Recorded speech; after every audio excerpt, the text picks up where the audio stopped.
अरे साधा रे यहाँ का झटका दादा मार ही बचा ही जी, पर कोई बात नहीं संगवारी हो, एक साथ में आहो, साथ में रहो, चल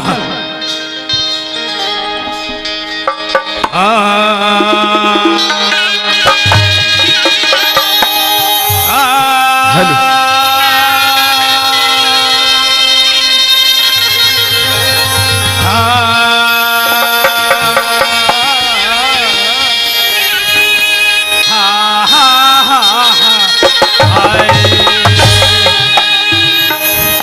तो पवन तने संकट हरिणम मंगली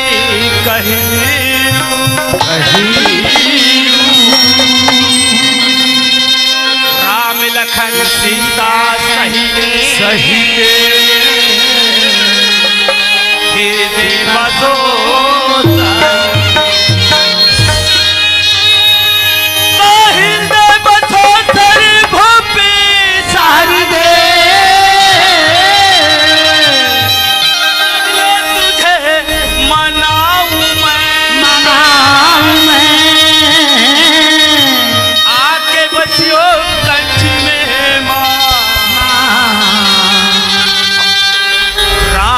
सती बिना कर्म के धर्म अभिरिथा बिना भजनी के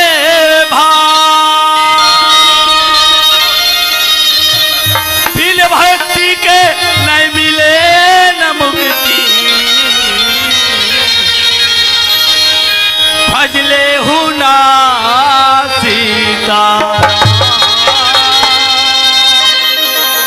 भजले हुआ सीताराम भजले हुना सीताराम। भैया धनुष ये हमार शरीर ला बेड़ा पार करे बार हमला भक्ति के करे लगे भैया, तभी ये शरीर के बेड़ा पार हो ही, नहीं तो नहीं हो धनराज। सुना था तुम्हारे भाई, ये धनराज, अरे बाप रे, ये लगा हो गए जी। अरे बाबू धनराज, यहाँ का नींद जी। अरे मैं समझा कहा हूँ भैया धनराज, हम ऐसे जगह में जात हन मोर भाई, ताकि ये तो सोच समझ के वो जगह में रहे ऐसे करके, और जिन चीजों में डराते हैं वो सामने में ला है। पर कोई बात नहीं है संगवारी हो, एला मोर साथ में ला हो, एला जगा के तुम्हारे मन के दर्शन करा के रहो। अरे माता जी के दर्शन करा के रहो। बोलिए दुर्गा मैया की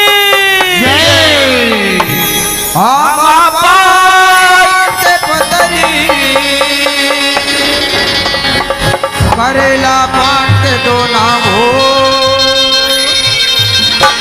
झुपते झुपते या बेदाई मोरे नाम हो, झुपते झुपते या बेदाई मोरे नाम हो। हम पान करी करेला पान के दो नाम हो, झुपते झुपते या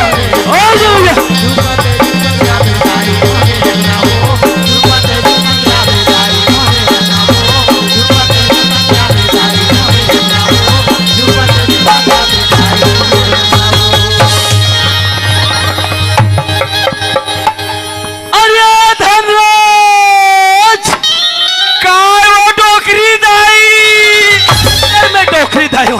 वारे डोकरी दाई वाले। अरे बाबू धनराज, भौजी भाई और भौजी ले नहीं चिन्ह रे बेईमान है भैया। धोखा में कहीं पारे भाई, धोखा में कहीं धोखा हो गए भैया। भैया धनराज वो है भैया, छोटे छोटे इंकर मन के लइकन मोर भाई, इंकर मन के हम बच्चन मोर भाई, बच्चन मोर भैया। हमारे से बड़े बड़े से धोखा हो जाते धनराज। हाँ भैया, तो हमारे लइका मन के धोखा हो कोई टाइम नहीं है मोर भाई। सही बात है भैया। भैया धनराज वो भैया, जब ले मैं आ तब ले एक चीज ला सोचतो, एक चीज ला देखतो मोर भाई। ऐसे कौन सा चीज ला देखतो मोर भैया? धनराज हाँ भैया, ये हमारे भाग ला तो देख धनराज।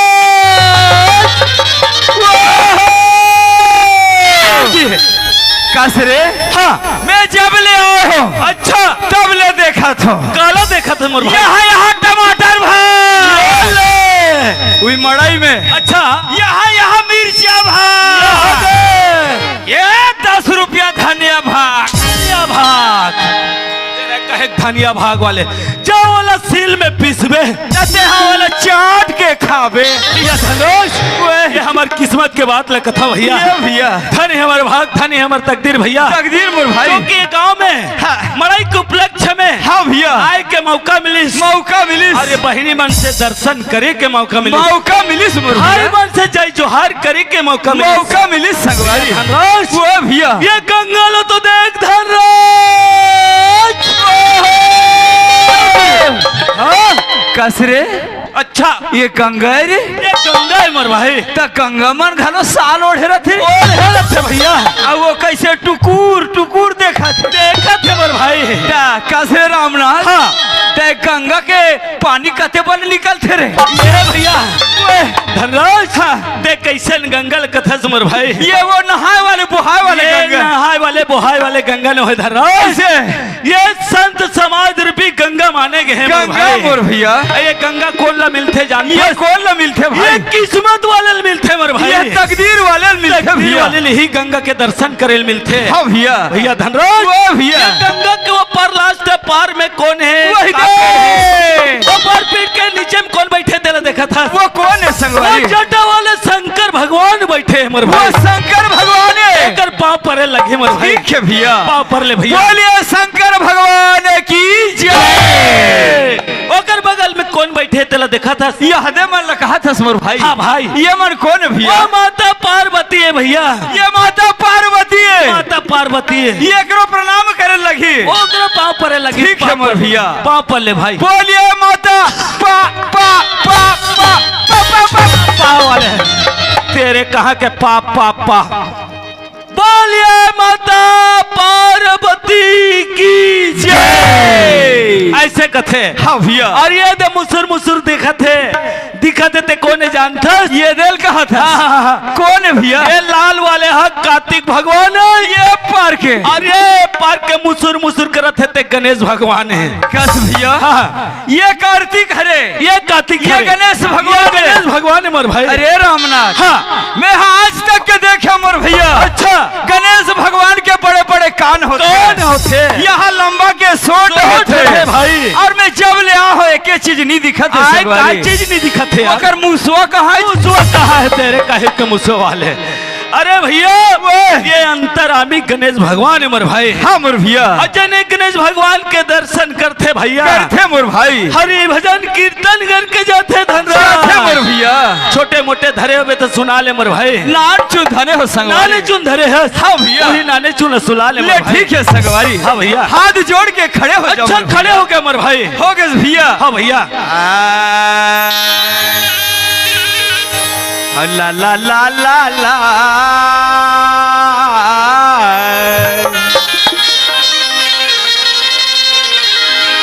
औ डरा नारा ना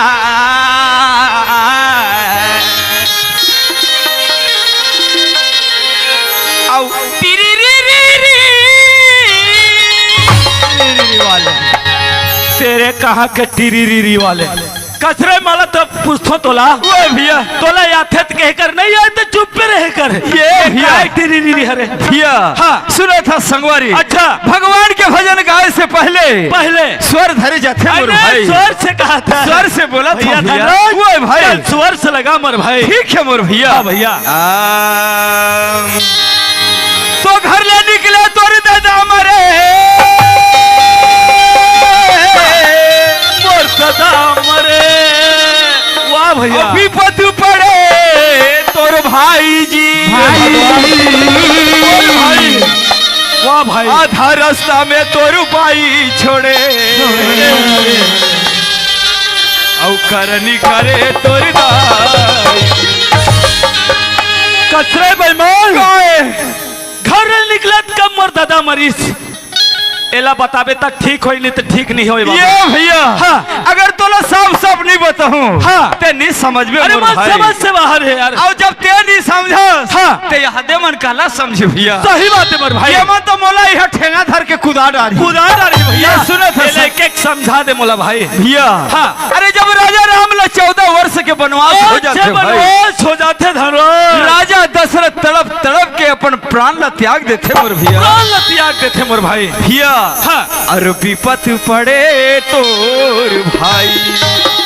अच्छा सुनो था भैया। हाँ मोर भाई। राजा राम जब वनवास जाते जाते जंगल जाते हाँ मोर भाई। भरत विचार में पड़ जाते मोर भाई। विचार में पड़े रहते भाई। हे परमात्मा हाँ। ते आज मोला छोड़ के जाथस। जाथस। ये राजपाट ला छोड़ के जाथस। हाँ भाई। अरे ये राजपाट ला कौन संभाली? कौन संभाली भाई? ऐसे कही के चिंता में पड़ जाते सही मोर बात भाई। है धनराज। भैया हाँ। और वही जंगल में अच्छा। जगत जननी सीता ला रावण हरण करके ले जाते ले जाते भैया।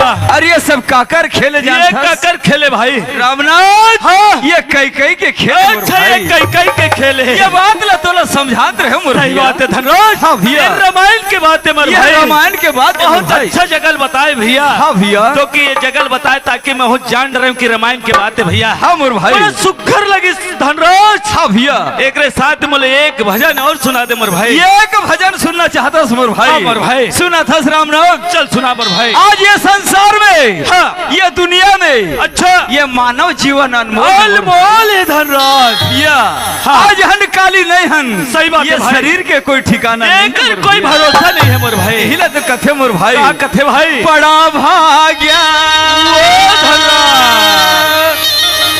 मनुष्य तन पावा।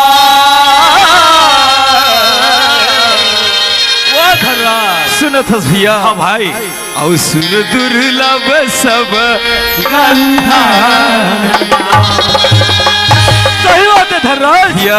हाँ भाई। आज 84 लाख योनि ला भटक के मानस भटक के। के पाहन मोर भाई। पाहन भैया। हिला तो कथे भैया। का कथे मोर भाई। माटी के ओढ़ना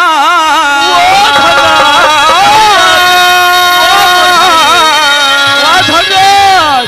सुनत हस रामनाथ। हाँ मोर भाई। ये माटी के ओढ़ना चढ़ना माटी के और बिछना। माटी के चटना है मोर भैया। सही बात है मोर भाई। अरे यही ले एक दिन हमला समाना है मोर भाई। जमाना है मोर भैया। चल भैया चल। ये 36 माँ भारत माँ के माटी ला। हाँ। और ये भारत भैया के बखान ला कर ले कर ले मोर भाई। चल चल संगवारी। हाँ।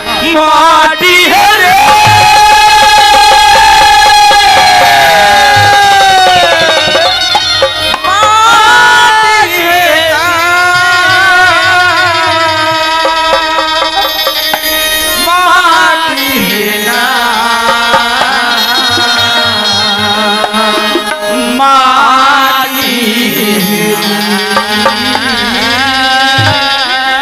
ये चोला मारी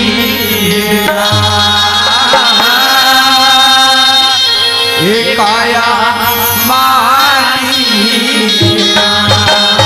सही बात है धर्राज। सुनत हस भैया। हाँ मोर भाई। ये लकई थे चन काया ओ ये लकई थे निर्मल छाया चोला माटी है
सुनत हस भैया। हाँ मोर भाई। रावण अति गर्जी अड़बड़ गर्जी।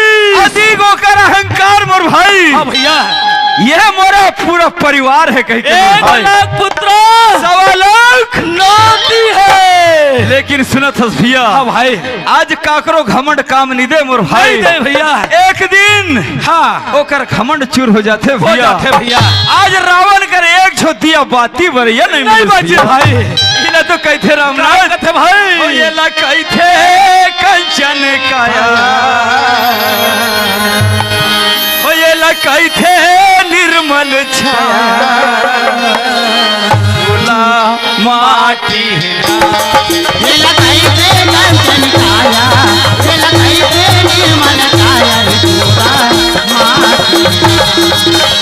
ओ जड़ी अधीरे जो भटकही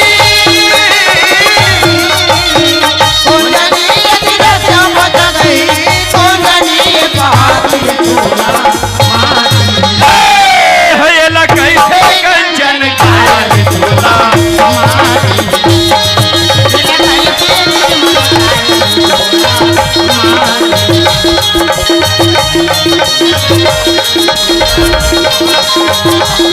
ये लगाई थे कंचन काया चूला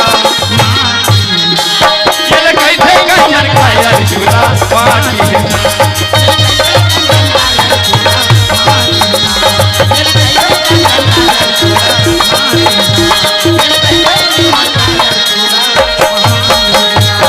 ये धनुष। ओ भैया हमर दीदी भट्टो रथे तेलते जानथस। नहीं जानो मोर अरे भाई। नहीं जानथो मोला ओकर घर ला नहीं देखे मोला जम से प्यास लगत है यार। सुनत हस भैया। हाँ। चल ना दोनों भाई मिलके अच्छा। वो दीदी ला बुला ले वो पानी धर के आ जाए पानी धर के आ जाही। आज है भैया। सुनो भाई प्यास ला बुझा ले। अरे वो मोर भाई। चल मोर भैया। चल भैया चल। आबे आबे ओ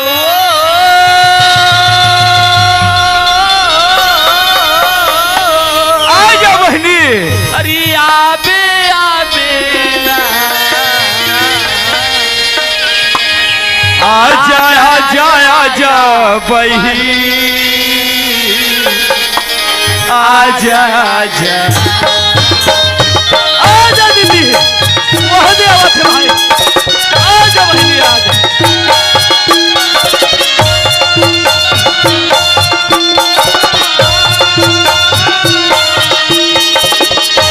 ये तोरी बांसुरी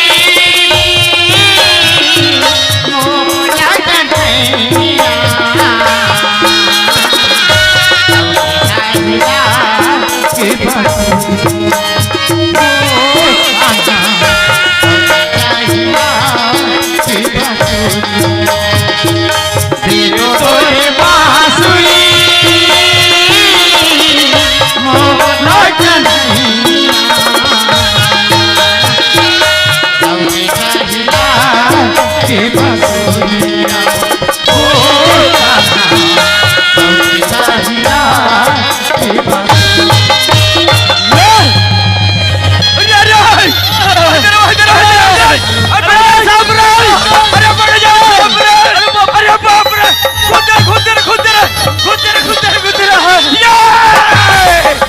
वहाँ दूध ठला फटा मार ही मरी सिने बाचे रहे सीधा जाने का वापस नहीं आना यहाँ से ऐसा जाना और सीधा जाना अगर वापस आया बेटा तेरे कौन धुन बजा कर बुलाऊंगा समझा अच्छा यहाँ से नहीं खिसक रहा है अभी पकड़ता हूँ तेरे को ये बाप रे बाप वहाँ दूध ये तो भयंकर खतरनाक सांप लगता है लेकिन बेटा हाँ मैं भी सपेरे का बाप अरे धर धर धर मैं पकड़ के बता रहा हूँ ये बाप रे अरे मैं इसे जहरीला नाग समझता था दोस्त लेकिन ये तो मरे हुए ढोड़िया निकला रे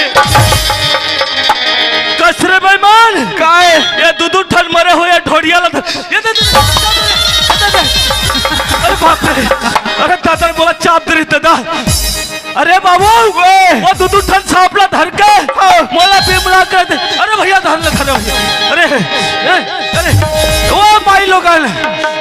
ओ माई लोगन कौन से समस्या में है हाँ भैया कौन समस्या में है हाँ बोला पता लगा के ऐसे माई लोगन के जान आधा रात के बाद सोच समझ के कर बे बाबू कर बिल्कुल देखो बे तेला तेला नहीं खा जल्दी पता लगा के सुना था भैया हाँ मोला तो माई लोग संगोठिया डर लगते भाई माई लोगन से को ठेप डर लगते हैं अब डर लगते भैया बोला डर लगते मर भाई हमार घर के भाई संग ना हाँ 5 हाथ दुरियल गोठिया था ऐसे इतना डर रहा था भाई इतना डर रहा था भैया अरे हिम्मत लगा के जा हिम्मत लगा के वो कहाँ मिलते अरे कहाँ मिलते वो शरीर में रहते अरे हिम्मत लगा के जा यार ऐसे दमदारी से बात करके आ ताकत लगा के ताकत लगा अभी के जा तो देखा ऐसे था। ताकत लगा जाते ये- बाबू। हाँ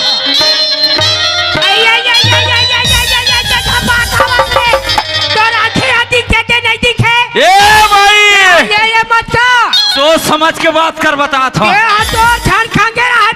आओ खागे है मेरा बाइक खंगा है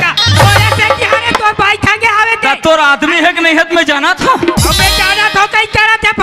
ये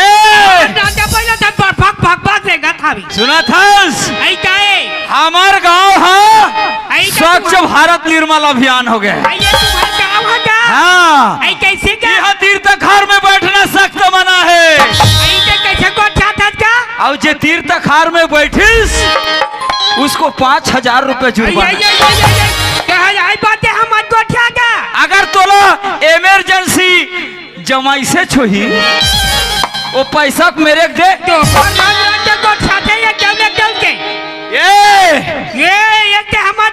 हाँ कैसे करबे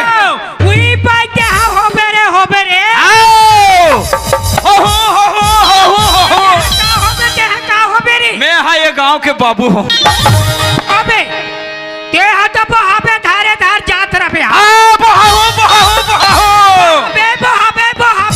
बेशरम लौड़ी धर के निकल जाओ पुलिया वाले भूसड़ोंगले निकल जा। पहले जब हमें दो तेरे कहाँ के राते को बात करत है। बातें हम ये भैया ओए सुना था भाई हो गए और काकर घर के मर भाई एक रब में नहीं जाओ कहत रहे भैया हो गए धनराज विकट मार मारिस भैया बोला मार दिस भयंकर मार मारिस भाई अरे भाई के रात ले तोला मार दिस बोला मार दिस भैया कैसे मारिस मार भाई कैसे कैसे मारिस भाई मोर दुख में मैं हर हाल कैसे मारिस कैसे मारिस भाई बता बता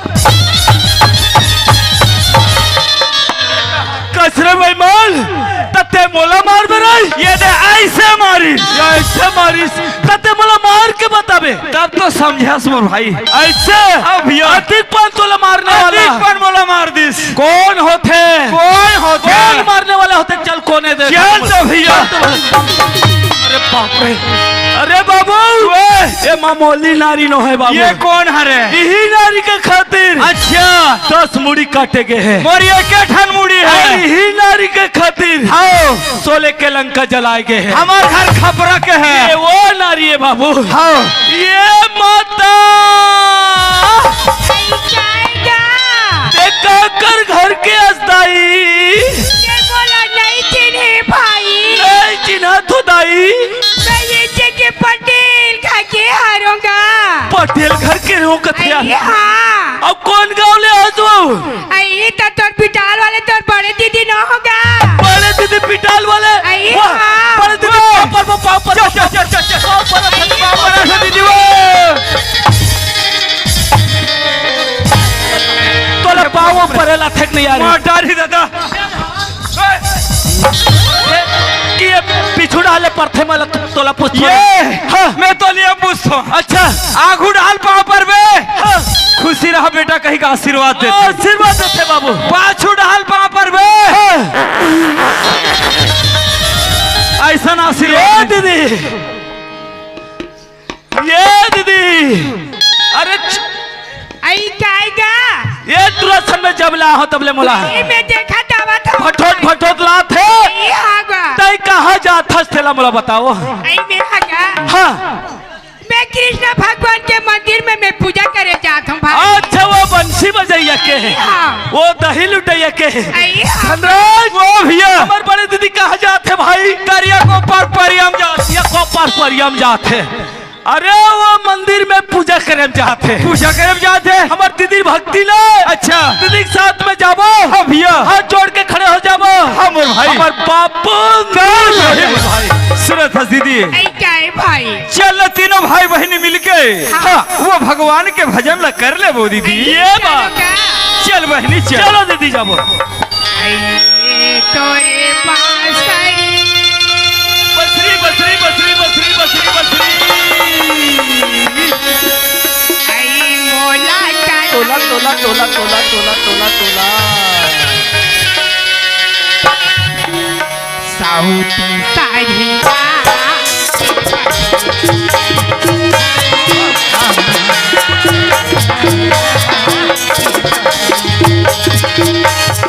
तोरी तोरे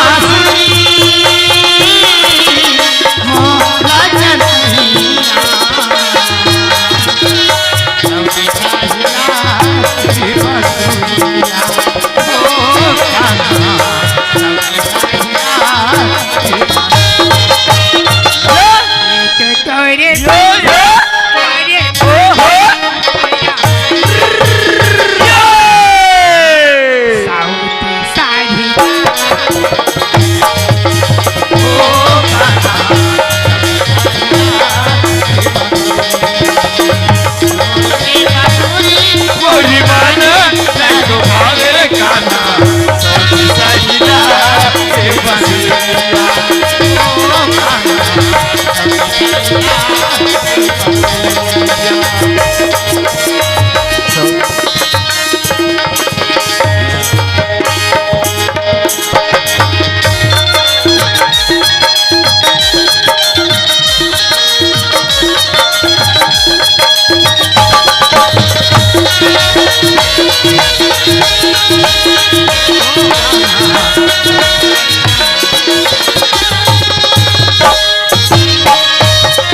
कन्हैया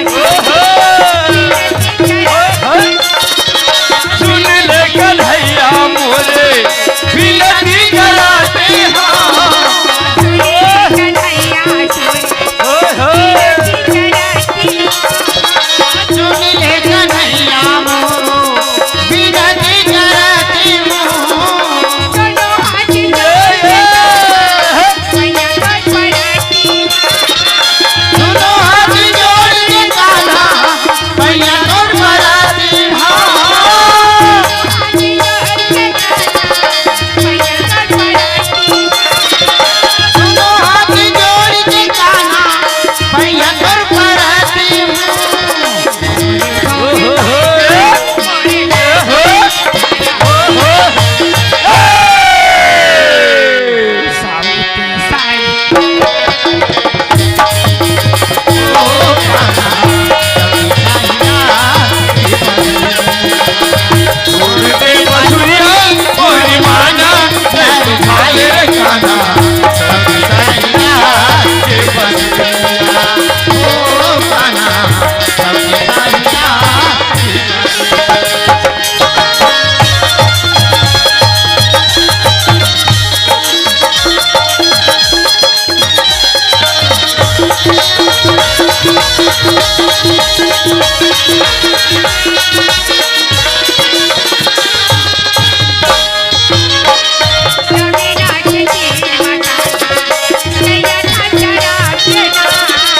यमुना के तीर में कान्हा कैया चला बेना